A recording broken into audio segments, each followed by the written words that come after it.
दोस्तों नमस्कार, मैं श्यामनाथ यादव अम्बेडकरवादी। ये एक पोस्ट है, इसका लेख है यही लेख कल भी वीडियो में हम जो है बताए थे, इसमें भी यही है। लेकिन ये जो है भारत ब्रिक्स सम्मेलन से बाहर हो गया, उसके बारे में ये समाचार है।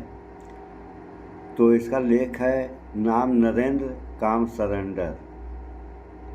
ट्रंप कह रहे हैं ब्रिक्स छोड़ दो मोदी।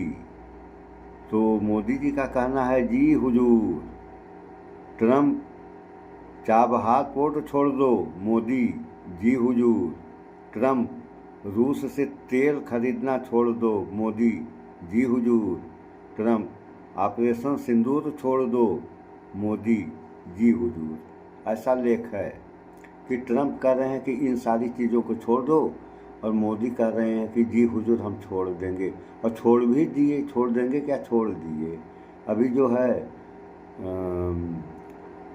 चाबहार से जो है पीछे हट गए तो 1100 करोड़ रुपए का नुकसान, और अब ब्रिक्स से भी बाहर निकले हैं। तो ज़रा आप लोग इस वीडियो पोस्ट को देख लें। ये रहा पोस्ट, देख लिया आप लोगों ने। ये हाल है। अभी हम इस पर एक समाचार भी आप लोगों को सुना रहे हैं, उस समाचार को भी ज़रा आप लोग देखें। तो ये जो हो रहा है, ये सब हो क्या रहा है, क्यों हो रहा है, इसका परिणाम जो है इस देश के ऊपर क्या पड़ेगा, ये तो हर भारतीय को सोचना चाहिए, चाहे वो जनता हो या राजनीतिज्ञ हो, कोई भी हो, देश के बारे में सबको सोचना चाहिए। क्योंकि देश ऐसा नहीं है कि केवल जनता का है या केवल राजनीतियों का है, देश तो सबका है। इसी पे जो हम आप लोगों को वर्ल्ड में क्या हो रहा है उस देखिए। पर चुप है, मगर असम के इस कार्यक्रम को विदेश मंत्रालय जरूर ट्वीट कर रहा है। भारत की जनता को पूछना चाहिए कि यह सब तो ठीक है, अच्छा है, लेकिन जब तक विदेश यात्राओं पर निकल जाने वाले, अरबों रुपए खर्च करने वाले, संसद सत्र के दौरान विदेश यात्राओं पर जाने वाले प्रधानमंत्री मोदी दुनिया की घटनाओं पर क्यों नहीं बोल पा रहे हैं? बंगाल में ट्रेन का उद्घाटन कर रहे हैं, सियासी भाषण दे रहे हैं, राज्य सरकार पर घुसपैठ बढ़ाने के आरोप लगा रहे हैं, जबकि घुसपैठ रोकने की जिम्मेदारी उन्हीं की सरकार की। प्रमाण तक देने की चिंता नहीं करते कि ममता सरकार का कौन सा अफसर बांग्लादेश से नागरिकों को लाकर यहाँ बसा रहा है। सीमा पर किसकी सेना, किसका बल, किसकी एजेंसी तैनात है, वह सब क्या कर रहे हैं? बंगाल और असम में सीमा की पॉलिटिक्स करते हैं, यानी इंटरनेशनल पॉलिटिक्स कर रहे हैं, मगर जो इंटरनेशनल पॉलिटिक्स असल में है उस पर नहीं बोल रहे। खुद ग्लोबल मंच से गायब है और दुनिया में असम की पहचान बनाने के इवेंट में बढ़ चढ़कर हिस्सा ले रहे। मेरी हमेशा इच्छा रहती है असम की कला और संस्कृति को बड़ा मंच मिले। भव्य आयोजनों के जरिए इसकी पहचान देश और दुनिया में बने। ट्रंप के आने तक भारत के अखबारों में, हिंदी चैनलों में, दुनिया भर में एक ही नेता दिखाई दे रहा था, भारत के प्रधानमंत्री नरेंद्र मोदी। लेकिन जब से ट्रंप ने बोलना और एक्शन लेना शुरू किया है, प्रधानमंत्री का ग्लोबल मंच पर दिखना दुर्लभ हो गया है। क्या भारत ईरान के साथ चाबहार प्रोजेक्ट से अपना दावा छोड़ देगा? चुनावों के समय उन्होंने कहा था ईरान में चल रहा चाबहार प्रोजेक्ट उनकी सबसे बड़ी उपलब्धि है। आज जब इसके भविष्य पर सवाल है तो प्रधानमंत्री मोदी का एक बयान तक नहीं। तो इतने बड़े बड़े ग्लोबल मसले पर प्रधानमंत्री मोदी क्यों नहीं बोल पा रहे? जिस चाबहार प्रोजेक्ट को वे अपना बड़ा काम बताते थे, उसे लेकर तो बोलना चाहिए। ट्रंप ने ईरान के साथ कारोबार करने वाले देशों पर 25% टैरिफ लगाने का ऐलान कर दिया है। भारत के प्रधानमंत्री मोदी की इस पर क्या राय है? पिछले हफ्ते खबरें चलने लगी कि अमेरिका के दबाव में भारत चाबहार पोर्ट से निकलने जा रहा है। पहले तो सरकारी सूत्रों के जरिए सफाई देने की कोशिश हुई कि ऐसी बात नहीं, भारत और ईरान कई संवेदनशील मामलों पर एक दूसरे से बातचीत कर रहे हैं। अक्टूबर 2025 में अमेरिका ने भारत को 6 महीने का समय दिया था। कहा कि इस दौरान चाबहार के संबंध में भारत पर ईरान के साथ व्यापार करने पर टैरिफ नहीं लगेगा। 18 जनवरी को इकोनॉमिक टाइम्स के पी मनोज ने रिपोर्ट किया कि भारत को यह छूट इसलिए दी गई क्योंकि यह वादा किया गया कि 6 महीने में भारत चाबहार से बाहर हो जाएगा। जब इन खबरों को लेकर विदेश मामलों के प्रवक्ता रणधीर जायसवाल से सवाल किया गया तो उन्होंने कहा, अमेरिका द्वारा मिली छूट बिना शर्त की थी। यह छूट अप्रैल के अंत तक जारी रहेगी, जिस दौरान अमेरिका से बातचीत होती रहेगी। आखिर भारत ने साफ साफ क्यों नहीं कहा कि भारत चाबहार प्रोजेक्ट से नहीं निकलेगा, उसके अपने हित जुड़े हैं। क्या भारत अपने हितों का फैसला 6 महीने अमेरिका से पूछकर करेगा? दूसरा सवाल आपका था चाबहार को लेके, तो उसमें मैं अपनी बातें आपके सामने रखना चाहता हूँ। जैसा कि आपको पता है, अब आगे का दिखाएं, ये चाबहार ही अभी चल रहा है। बाप है तो भारत के प्रधानमंत्री भारत के हित और निर्णयों की जानकारी खुद क्यों नहीं दे पा रहे? 2019 में अमेरिका के दबाव में ईरान और वेनेजुएला से तेल लेना बंद कर दिया गया।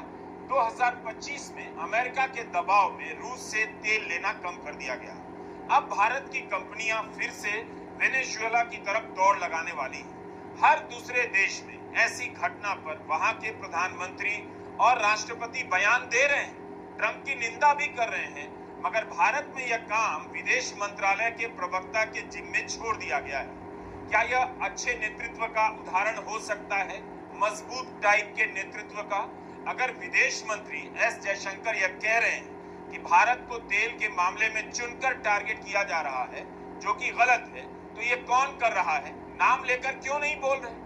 और भारत के प्रधानमंत्री मोदी आगे आकर क्यों नहीं बोल सकते कि ट्रंप भारत को बेवजह टारगेट कर रहे हैं और बड़ी गलती कर रहे हैं? In recent past, both in New York last September and in Paris this January, I have candidly shared our views on the Ukraine conflict and its implications. While doing so, I have also repeatedly underlined that the selective targeting of India is both unfair and unjustified.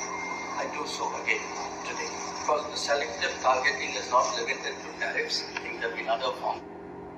इसमें Bharat BRICS की सेनाओं के साथ साझा अभ्यास में शामिल हुआ। अभी दिखा रहे हैं आप लोगों को। थी नहीं थी, फिर 10 जनवरी को ब्रिक्स देशों का एक साझा अभ्यास हुआ, भारत उसमें शामिल नहीं हुआ। 9 सैनिक शक्तियों का साझा अभ्यास था, उसमें भारत क्यों नहीं शामिल हुआ? इस ड्रिल का नाम था बिल फॉर पीस 2026। शांति के लिए होने वाली ड्रिल से भारत क्यों अलग हुआ? इसमें रूस, चीन, Iran, Brazil, Ethiopia, Indonesia, Egypt, संयुक्त अरब अमीरात की 9 सेनाएं थी। 10 सदस्य देशों में भारत को छोड़कर 9 शामिल हुए। क्या भारत रूस और चीन के साथ दिखने का साहस नहीं कर पाया? यूएई पर भी अमेरिका का दबाव काम करता हो, उनके देश में अमेरिका का सैनिक अड्डा भी है, वो नौसेना अभ्यास में शामिल होता है। इथियोपिया नौसैनिक अभ्यास में शामिल होता है, केवल एक देश भारत नहीं होता है। विदेश मंत्रालय की तरफ से अजीब सी सफाई दी गई कि यह ड्रिल व्यवस्थागत ड्रिल नहीं है। यह दक्षिण अफ्रीका के आह्वान पर की गई थी, जिसमें कुछ सदस्यों ने भाग लिया, जबकि सच यह है कि भारत के अलावा ब्रिक्स के हर देश ने इसमें हिस्सा लिया। रणधीर जायसवाल ने कहा कि भारत ने पहले भी ऐसी ड्रिल में भाग नहीं लिया। हालांकि ब्रिक्स की अन्य ड्रिल में भारत पहले शामिल हुआ है। जब अक्टूबर 2024 में भारत, ब्राजील और दक्षिण अफ्रीका की सेनाओं की एक्सरसाइज हुई थी, प्रधानमंत्री मोदी ने विदेश मंत्रालय को उलझन में डाल दिया। विदेश मंत्रालय को समझ नहीं आता होगा कि उन्हें ग्लोबल पॉलिटिक्स को देखकर बयान देना है या बंगाल या असम चुनाव को लेकर बोलना है। विदेश नीति की असफलताओं को छिपाने के लिए अजीब अजीब तरह के तर्क गढ़े जा रहे हैं, समर्थकों द्वारा भी। विदेश मंत्रालय के प्रवक्ता को सुनकर अंदाजा होता है कि उनका पेशेवर अनुभव तो कुछ और कहना चाहता है, मगर बोलना कुछ और पड़ रहा है। वरना यह बयान क्यों दिया गया कि जनवरी 2026 में ब्रिक्स देशों के नौसैनिक अभ्यास में भारत इसलिए शामिल नहीं हुआ क्योंकि यह ड्रिल व्यवस्थागत नहीं थी, जबकि अक्टूबर 2024 में भारत ब्रिक्स की सेनाओं के साथ साझा अभ्यास में शामिल हुआ। ड्रिल व्यवस्थागत थी नहीं थी, फिर भी चीन और रूस क्यों शामिल हुए? कब तक ट्रंप के फैसलों पर भारत के प्रधानमंत्री चुप्पी साधे रहे? क्या कभी भी ट्रंप के किसी बयान तो सुन लिया आप लोगों ने, का नाम लेकर अब पूरा क्या सुनाएं? अब पूरा जो सुना रहे हैं इसको आप लोग सुनिए। तो ये जो हो रहा है आप लोग देख ही लिए, चाबहार से बाहर निकल गया, रूस से तेल नहीं लेगा, और तरह तरह की समस्या जो है ट्रंप भारत के सामने पैदा कर दिया, और भारत के विश्वगुरु मानते चले जा रहे हैं, ये कुछ बोल नहीं पा रहे हैं। तो इससे देश का फ़ायदा और नुकसान देखना चाहिए। तो आप लोग देख लीजिए, 1100 करोड़ रुपया चाबहार में डूब गया, अब बेइज्जती अलग से मिली। और अब ये जो वहाँ सैनिक अभ्यास किया गया उसमें भारत हिस्सा नहीं लिया। अब तक भारत हिस्सा लिया था, ये पहली बार है कि भारत हिस्सा नहीं ले रहा है। और विदेश मंत्रालय जो प्रवक्ता है वो क्या कह रहे हैं तो आप लोगों ने सुन ही लिया। वो गुमराह करने वाली बात कह रहे हैं, बात है दूसरी और बता रहे हैं दूसरी। तो